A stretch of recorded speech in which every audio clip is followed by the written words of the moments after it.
start by talking about the kidnapping incident. There were lots of stories that were not consistent.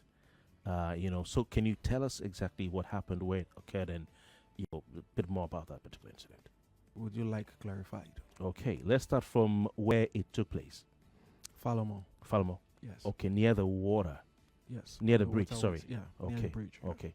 And the gentlemen involved were the victims were 6. There were 5. 5. Okay. All 3 right. Lebanese. The the captain of the ship. I call it ship or boats. Boat, yeah. The boat and his assistant. Okay. All right. And they were secured by the police.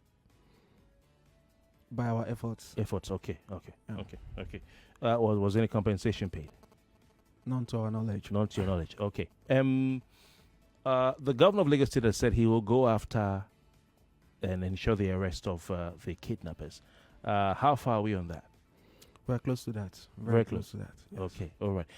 As a matter of fact, we were getting close to them. That was what led to the hasty release of those people. So, technically, the pressure we mounted on them made these men regain their freedom very fast. Okay. Is there a concern that these guys were able to? Because I'm asking, how were gunmen able to ride all the way on the waterways in Lagos to the heart of the city in broad daylight? I believe that happened. Conduct such an operation and go without anybody, taking them on. Well, to start with, you should understand that this is more like a guerrilla attack. So what I mean by that is it is very swift. It takes it takes place. I don't say it catches people unawares, but it's so swift. It's not like from the way you ask the question that gunmen all the way to they were brandishing weapons and were moving and people could see them going. No, nothing. It wasn't like that. Nothing of such. Okay. Also, these are people that will just see. If you stand on Falamo Bridge, you will see boats moving. Yeah. Every minute. Every time. So these people too definitely would want to look as inconspicuous as possible. They are not brandishing weapons until they do what they want to do, and in a couple of minutes they are snappy about it and they leave. So the concerns you raised did not really exist, that they drove all the way down, but nonetheless it happened, and it's definitely triggers a reassessment of the security architecture towards improving it and ensuring that we don't have a repeat of that. One of the complaints, common complaints I've had by Lagosians, residents of Lagos State, regarding security is about the existence of so-called touts, or should I call them miscreants or criminals on the street corners in different parts of Lagos State. For instance, I'm looking at the YouTube feed live stream, and I'm seeing that Johnson Audio is talking about, or it's asking, what is the Nigeria police doing about these boys who harass you on the road when your car breaks down in Lagos? Tommy Akinwale says, why is the police doing nothing about these touts that harass people? Even when they're harassing people, the police will even be there doing nothing or just passing by and waving to them. Liz, you laugh. Liz Komalafe says, okay, I'm gonna, I'll leave that for now. I'll read it later. Anyway, so what about that? There are boys around, rough-looking guys on every street corner, or not every, a lot of street corners in Lagos. Okay, so I don't want to play hanky-panky here. I want to be very fair to all, to everyone who has reached out on this program. So before we went on a break, somebody talked about, why don't they allow us to take phones in? So I don't want to answer this and look away from that. So why don't they allow you to take phones in? I'll say this, I've said it once, I'll say it again, that a police station or any police formation or any security formation at that is a security site, and it's at the discretion of the head of that particular site to decide what's best for the security of that site. So a police station is a national security. This is what keeps escaping me. Is a national security asset, and the most senior person there at that moment is responsible for the security of that place. So he decides what best to do. Okay, we can understand that. He decides what best to do to make it secure. So if he says that you are not coming in with your phone, yes, it stays like that, and it goes beyond just police stations. People have come back from National Assembly to tell me that they even collected their phones at the gate. DSS, army, everywhere, even NSA. military checkpoint. But what happens when you have evidence you want to present? That's different. Okay. On the road from law school to Aja, you need to witness a situation when somebody, either truck or car, got broken down. The number of boys you see around mesmerizing and maltreating whoever, and for failure to pay them what they demand. We have the question on Agbero again. Touts, miscreants, whatever you want to call them, on the Ozumbambadi Road and also the Lekki Ekpe Expressway. He's talking about all the place from law school down. They're everywhere in those corners, all over the place. I've seen them myself. The miscreants. Okay. Yeah. Not the road union workers. Not the road union. Now, can you clarify and help people understand the difference? Because when you hear Agbero and then you hear touts and all that, people may not be getting it right. Well, I don't know what you are referring to. You know what you saw, but there's also existence of road union workers. Okay. Recognized by government. Are they a problem? Security threat? They work with us. We know their leadership. Yes, we know their leadership. Are they the uniformed ones? Yes. Both the blue and the white. Is it blue?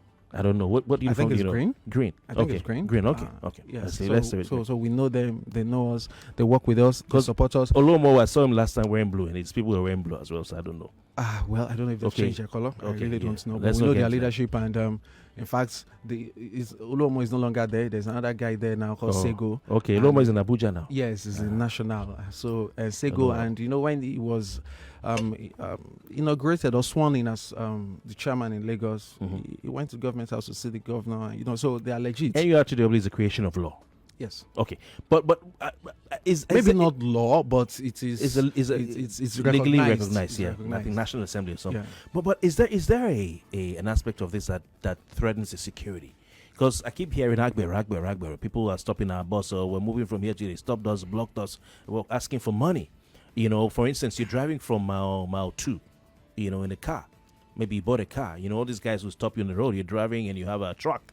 Yeah, let's face the facts. Yeah, there are some people who are miscreants, yes, who are not authorized to generate any kind of revenue. But at the same time, don't forget that apart from Union of Road Transport Workers that we talked about, in some local governments also generate revenue within their local governments. So there are certain, like I said earlier, don't forget, I said, yes, we have some miscreants taking advantage of these things.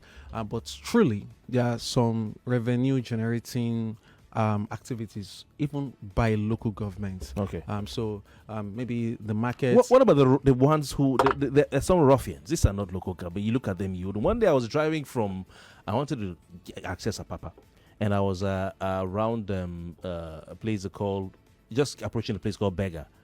Coming from so someone sat on my car, sat on my bonnet, said it's going to lead me through, and we used to these guys over there, as we know them, and then those who collect will stop any truck that is passing. Some of these guys are not from any local government area. Okay, so it's good that you know what you're talking about. Like I said, you saw them. I don't know who you're referring to. So if you are saying that, they are not from local governments, they are not road union, so they are likely the miscreants we're talking about. So we, like I said earlier, these are people that have been arrested over and over again, and I don't know what is really expected of us. Okay, so you arrest these guys, you detain them, and you take their statements, you take them to court, and in 3 months' time they are back and they see you and they say, "Officer, hello." Like, you recognize him, like this guy was sent to prison, but he has completed his prison term, and so it's a vicious cycle. So the best we can do, we can't kill these people. The best we can do is get them arrested and do the needful. Prosecute them, and in 3 months they are back. So as I talk to you, some people's 3 months will be complete today, and they will be out today. What about the ones who are not stopping cars to collect money, but they are just there. These ones are not. They are not even. They So don't even what- have a so- house. So what do they do? They sleep on the street. Okay. They stay on the street, and if anything happens, they'll come out. Some sleep under the bridge. A lot of these bridges, they stay under there. They are loitering around. When the police has arrested people in the past for loitering, those are the guys are actually loitering. If you go to places, Yeah, it's the same. You It's know the what I'm same. talking It's about. the same. So I'm still coming back to the vicious cycle theory. It's what it is. So you get these people arrested. See, today people will be out of prison, and tomorrow some people will be out again, and the day after some people will be out. So it's a cycle. So I don't know. Except you want us to, I don't know. We can't kill them. We cannot. Finally, for those who have complaints, give us the modus operandi to make those complaints very quickly. Also, basically, there are two types. Either you want to complain or there's an emergency. So I'm saying there are two types of calls. One is just to complain. It's not an emergency. Oh, something happened to me this morning. Something happened yesterday. And the other one is, oh, we need police right now. A robbery is going on. So for the control room, so for the emergency, we refer people to the control room because they are the dispatch. They can quickly radio the nearest patrol vehicle to join you. All right. So our control room number in Lagos, 11-digit number, 080-632-99264. Once again, 080-632-99264. Strictly emergencies. 080 632 632-99264. Okay, all right. 99264. Then the other and one. for the complaints, we have 080-902-77714. Again, 080-902-7714. Then the 14 at the end, it can be 14, it can be 13, 12, or 11.